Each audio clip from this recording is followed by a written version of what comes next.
l'éleveur est le premier maillon de la surveillance. Nous devrions maintenir la veille sanitaire.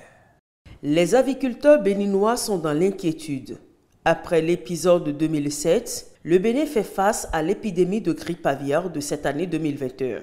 Annoncée dans les pays limitrophes, l'épidémie de grippe aviaire était signalée dans plusieurs villes du sud Bénin, respectivement dans les départements de l'Ouémé et de l'Atlantique. Les 13 696 volailles tuées par la maladie ont été incinérées par les autorités sanitaires et les 526 volailles restantes ont été abattues et tous les œufs détruits. Selon les résultats du laboratoire de Padoue en Italie rendus publics par le service de santé animale de la direction de l'élevage, du ministère de l'Agriculture, de l'Élevage et de la Pêche, il s'agit bien de l'influenza aviaire hautement pathogène H5N1, communément appelée grippe aviaire.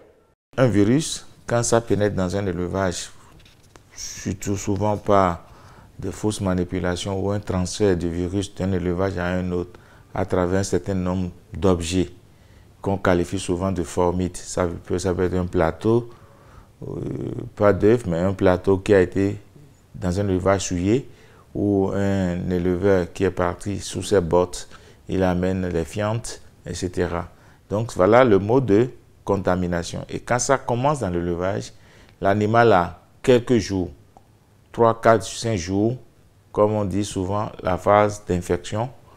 Et ensuite, la maladie se déclenche et au bout de 3 jours, 4 jours, voire une semaine, vous avez une mortalité massive qui se développe et vous avez perdu ainsi vos cheptels. Une grippe transmissible à l'homme en cas de contact avec un oiseau contaminé. Le virus peut provoquer des infections bénignes comme la fièvre, la toux, mais aussi des pneumonies mortelles. C'est pratiquement les mêmes manifestations cliniques, c'est les mêmes symptômes. Donc ce qui fait la différence, ce sont les examens de laboratoire. Bon, pour départager, parce que dans l'interrogatoire d'un patient qui se présente, si nous avons l'information et que quelqu'un se présente en consultation et développe déjà des symptômes grippaux, il faut y penser. Il faut mêler l'interrogatoire et voir si les jours précédents, il n'a pas eu un contact avec des animaux, surtout des oiseaux, qui sont infectés, la volaille domestique ou si c'est un exploitant agropastoral, il faut pouvoir repérer. C'est pour cela que très vite, les autorités ont annoncé des mesures avec des consignes fermes à suivre par les populations cibles. Dans le domaine de la santé animale, il faut dire que très rapidement, la direction de l'élevage s'est rendue sur le terrain, dans les foyers, pour procéder à l'abattage, destruction et désinfection donc, des foyers. Et pour éviter un nouveau cauchemar aux aviculteurs béninois, une course contre la montre pour venir à bout du virus de la grippe aviaire a démarré.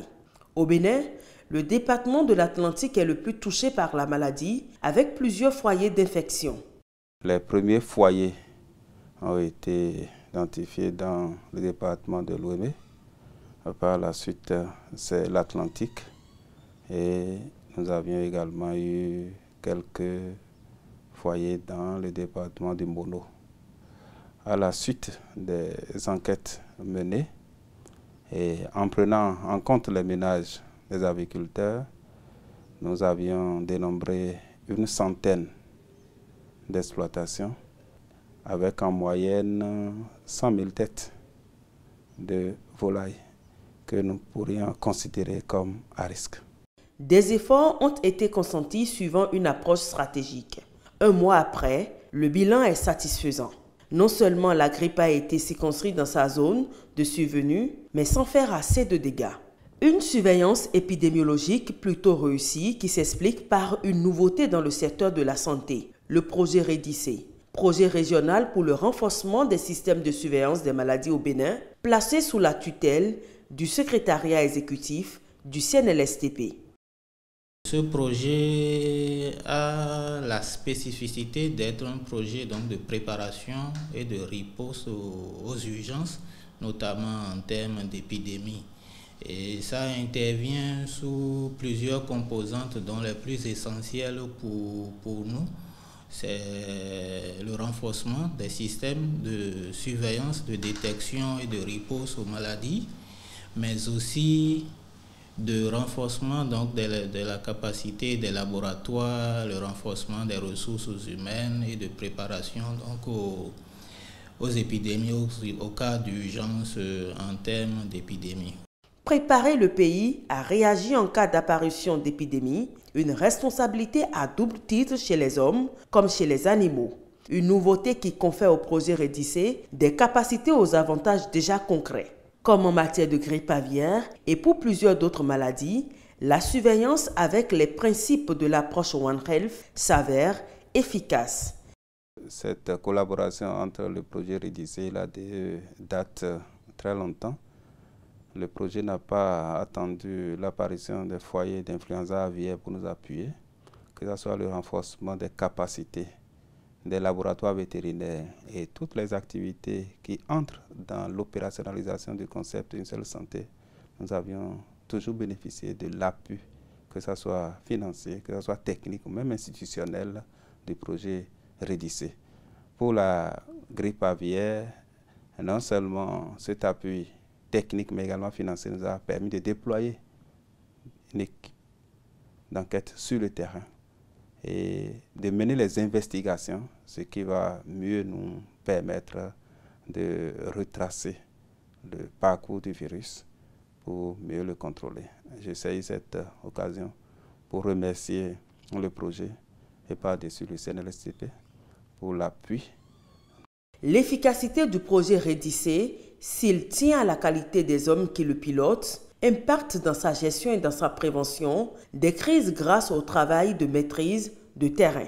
Plusieurs missions terrain de supervision et le travail étroitement mené avec les acteurs et les éleveurs ont permis de vite venir à bout du mal. Nous avons aussi procédé aux missions de renforcement de la surveillance épidémiologique. Et dans ce sens, nous avons donc effectué des missions de collecte des données de surveillance autour des foyers. Nous avons délimité un périmètre de 10 km dans lequel nous avons, disons, collecté les données pour voir la circulation du virus ou non. La sensibilisation et la formation ne se sont pas intéressées qu'aux éleveurs. Les revendeurs et d'autres acteurs du secteur ont pu également être intégrés dans la gestion de la crise. Nous avons une plateforme qui nous permet d'envoyer des milliers de messages en temps réel à tout le monde. Ce que nous exploitons et nous envoyons ce message-là pour alerter sur le fait que soit nous sommes menacés par la grippe aviaire qui est apparue dans un pays en relation commerciale avec nous ou dans un pays frontalier, soit elle est arrivée chez nous, et c'est le cas tout dernièrement. À la suite de l'alerte, nous rappelons, toujours par message et par lettre circulaire, nous rappelons les dispositions de biosécurité et de biosécurité qu'il faut prendre au niveau de chaque acteur. L'éleveur est le premier maillon de la surveillance.